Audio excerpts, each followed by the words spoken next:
तो मैं पिछली क्लास में आप लोगों के साथ डिस्कस करना शुरू किया था दोस्तों, my dear friends and students.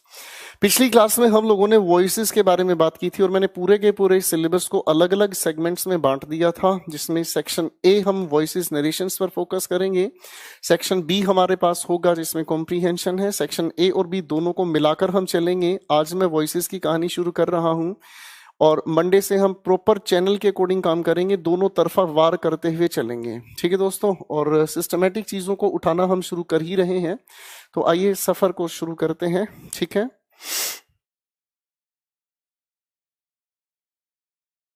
जैसा कि पिछली क्लास में भी मैं आप लोगों को बता चुका था, उसी सिलसिले को बिल्कुल एक नई शुरुआत के साथ मैं समझाना चाहूंगा, क्योंकि कल तो महफिल बिल्कुल ही अलग डायरेक्शन में चल रही थी। मस्ती काटने वाले बच्चे ज्यादा थे, पढ़ने वाले बच्चे हमें करियर विल पर ही मिलते हैं। जब वॉइसेस की हम बात करते हैं तो वॉइसेस को हम इनफैक्ट एक डेफिनेशन से जोड़ सकते हैं, जिसे हम कहते हैं डायथीसिस। अब डाय को अगर हम समझने का काम करें रूट लेवल पर, अगर हम इसे समझने का काम करें तो डायथीसिस में डाय का मतलब हुआ टू, और यहां पर थीसिस का मतलब जो निकलता है वो हुआ स्टेटमेंट। वैसे इसे हम फैक्ट भी कह देते हैं, पर यहां हम सिर्फ इसे स्टेटमेंट कहकर काम चलाएंगे। जब हम डायथीसिस की बात करते हैं तो स्टेटमेंट दो तरीके से जनरेट करने का हमें मौका मिलता है, या फिर अगर मैं कहूं तो सेंटेंस को दो तरीके से हम जनरेट करना चाहें तो कर सकते हैं। अब किस तरीके से ये बात हो गई, थोड़ा सा इसे समझने का काम करते हैं। स्टेटमेंट को ही अगर हम कायदे से समझना चाहें तो सेंटेंस भी कह सकते हैं दोस्तों, सेंटेंस भी कह सकते हैं। अब जब किसी भी सेंटेंस की आप बात करते हैं, फिर कह रहा हूं, जब भी आप किसी सेंटेंस की बात करते हैं तो सेंटेंस की डेफिनेशन को दो हिस्सों में हम बांटकर चलते हैं, और एक अगर मैं कहना चाहूं तो सेंटेंस की पहली डेफिनेशन या पहला हिस्सा डेफिनेशन का अगर हम कहें तो इसे हम कहते हैं कंप्लीट मीनिंग। दोस्तों देखो बड़े ध्यान से, मैंने क्या लिखा, कंप्लीट मीनिंग। जब तक किसी भी सेंटेंस का कंप्लीट मीनिंग नहीं है तब तक वो सेंटेंस है ही नहीं। Got my point. अगर मैं कहना चाहूं मैंने खाया, तो समझ ही नहीं आया मैंने खाया क्या।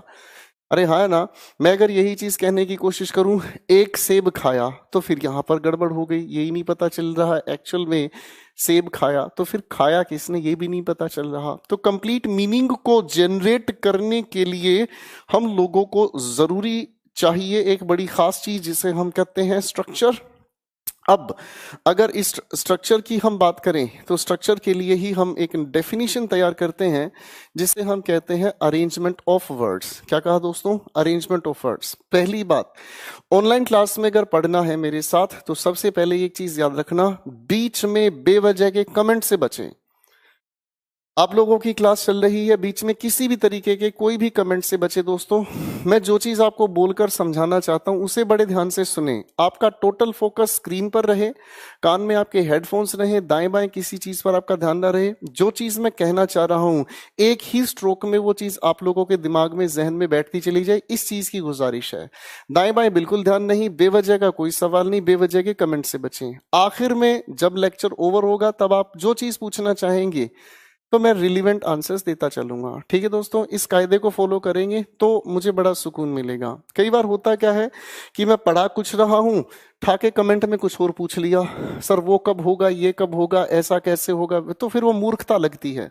ऐसा महसूस होता है कि यार पढ़ाया कुछ है नहीं, सवाल बेवजह के उठने हैं। और बेटा मेंस में ना एक टीचर की डबल जिम्मेदारी हो जाती है। क्या, एक तो आपको प्री के लेवल पर मुझे सुधारना है, आप कहीं और अगर पढ़े हैं तो प्री के लेवल पर मुझे सुधारना है, और दूसरी बात मेंस का एक अच्छा एटीट्यूड आपके अंदर डेवलप करना है। तो मेरी डबल मेहनत हो जाती है, इसलिए प्लीज इस कोड ऑफ कंडक्ट को फॉलो करें। प्लीज कमेंट बिल्कुल ना करें, आपसे हाथ जोड़कर रिक्वेस्ट है। क्लास के टाइम में कोई कमेंट नहीं, सिर्फ पढ़ने पर फोकस। मैं चाहता हूं ये 1.5 घंटे का जो सेशन है, 1.5 घंटे में कम से कम 1 घंटा 20 मिनट हम लोगों को क्वालिटेटिव कंटेंट मिले, एक ऐसी क्वालिटी मिले जिसके लिए कम से कम 10-15 हजार आप ऑफलाइन आकर पे करें। क्या फायदा, आप यहां घर बैठे हुए आराम से शिद्दत से पढ़ें। ठीक है दोस्तों, अब मेरी बात को बड़े ध्यान से समझें। हम लोगों ने स्टेटमेंट को ही सेंटेंस कहा, सेंटेंस की डेफिनेशन को दो हिस्सों में बांटा, जिसमें एक बात हमने कही कंप्लीट मीनिंग। लेकिन कंप्लीट मीनिंग को जनरेट करने में सबसे इंपॉर्टेंट रोल होता है स्ट्रक्चर का। स्ट्रक्चर को अगर डिफाइन करने का हम काम करें तो इसे हम कहते हैं साथियों अरेंजमेंट ऑफ वर्ड्स। इसे हम कहते हैं अरेंजमेंट ऑफ वर्ड्स।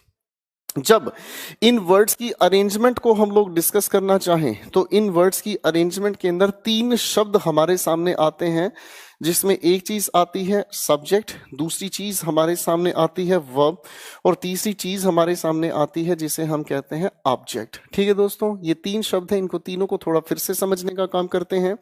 इसी को हम सब्जेक्ट की जगह कभी कभी लिखे हुए सेंटेंस के अंदर डूअर भी कहते हैं। इसी डूअर को हम हिंदी में कर्ता कहते हैं, यानी कि जिसने कोई काम किया। मैं हिंदी से ताल्लुक थोड़ा सा कम रखता जाऊंगा, क्योंकि कॉम्पिटिटिव लेवल पर जब हम बात करते हैं तो हिंदी का कोई खासा रोल रहता नहीं है। आपको अपने दिल से इस वहम को निकालना है कि सर हम हिंदी मीडियम से पास आउट हैं, हमें इंग्लिश कम समझ आती। बिल्कुल निकाल दो बेटा।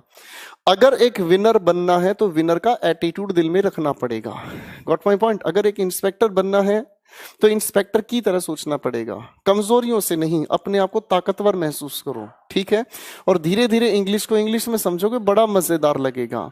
डेफिनेशन का दूसरा हिस्सा हम लोगों ने लिखा अरेंजमेंट ऑफ वर्ड्स, और इस अरेंजमेंट में सबसे पहले हमने एक शब्द का जिक्र लिया जिसे हम कहते हैं सब्जेक्ट। इसी सब्जेक्ट को अगर हम डिफाइन करना चाहें तो सब्जेक्ट को फिलहाल मैंने एक नाम से जाना जिसे हमने कहा डूअर। डूअर को हम हिंदी में कर्ता कहते हैं, पर हिंदी से मेरा लेना देना है नहीं। आप जब इस लिखी हुई वर्ब को बड़े ध्यान से समझने का काम करें तो इस वर्ब के दो रूप हैं, एक जिसे हम कहते हैं दोस्तों हेल्पिंग वर्ब, एक जिसे हम कहते हैं हेल्पिंग वर्ब, यानी कि जो हेल्प करती है, जो असिस्ट करती है किसी भी काम के लिए।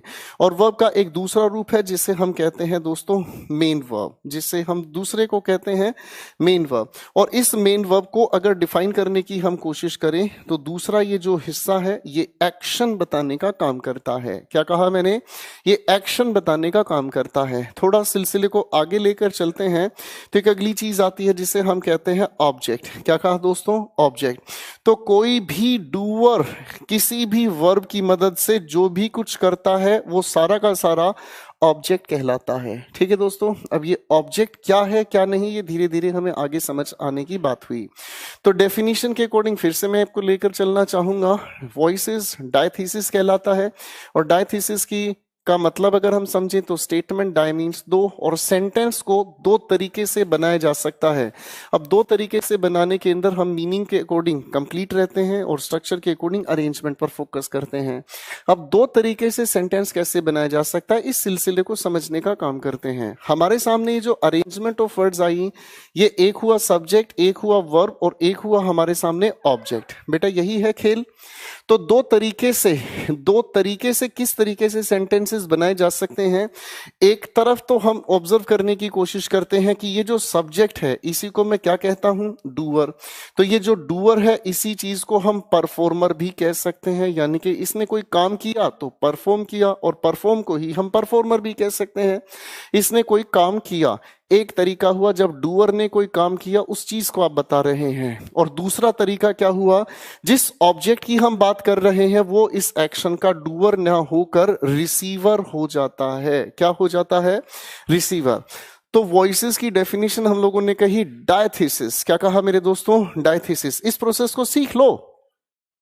मैं जब आप लोगों के सामने क्लास में कोई चीज पढ़ा रहा हूं और मैं आपसे बुलवाने की कोशिश कर रहा हूं, हेडफोन्स लगाए रखें, टोटल फोकस मेरे लेक्चर पर रखें, और जहां मैं आपको बुलवाना चाहता हूं उसे साथ साथ बोलने की कोशिश करोगे तो हर बात आपके दिल पर लिख दी जाएगी। घबराहट की, चिंता की कोई बात नहीं है। फाइन। प्रीलिम्स में अगर कोई भी कमी रह गई हो उसे बिल्कुल नदारद करो। अब सिर्फ मेंस के 200 मार्क्स पर फोकस करो, ठीक है ना जी? उसके बाद ही चीजें आगे बढ़ती हैं। तो दो तरीके से स्टेटमेंट फ्रेम करने का हमें लॉजिक समझ में आता है। एक लॉजिक समझ में आता है कि किसी भी डूअर के बारे में हम बताना चाहते हैं कि किसी भी डूअर ने कोई एक्शन परफॉर्म किया, और अगर हम दूसरे तरीके को समझें तो कोई भी ऑब्जेक्ट किसी एक्शन का रिसीवर बनता है। और इन्हीं के आधार पर हम लोगों ने वॉइसेस को दो मुख्य रूप में बांटा। हालांकि कल मैंने आपको तीन बताए, आज तीनों के बारे में तो नहीं बताऊंगा, आज दो की बात करूंगा। एक जिसे हम लोगों ने कहा एक्टिव वॉइस। क्या नाम लिया मेरे बच्चों? Active voice. और दूसरे हिस्से की अगर हम बात करते हैं तो दूसरा हिस्सा हम इसे कहते हैं पैसिव वॉइस, ठीक है बच्चों? और तीसरा जिसे हम लोग कहने की कोशिश करते हैं मिडल वॉइस। अब ये जो मिडल वॉइस है ये आपके लिए एक नई चीज है, इसका जो खुलासा होगा कुछ वक्त के बाद होगा। पहले यहां तक की इस बातचीत को थोड़ा ध्यान से देखिए, मैं डेलिबरेटली चीजों को उठाना शुरू करूंगा। Please take your time.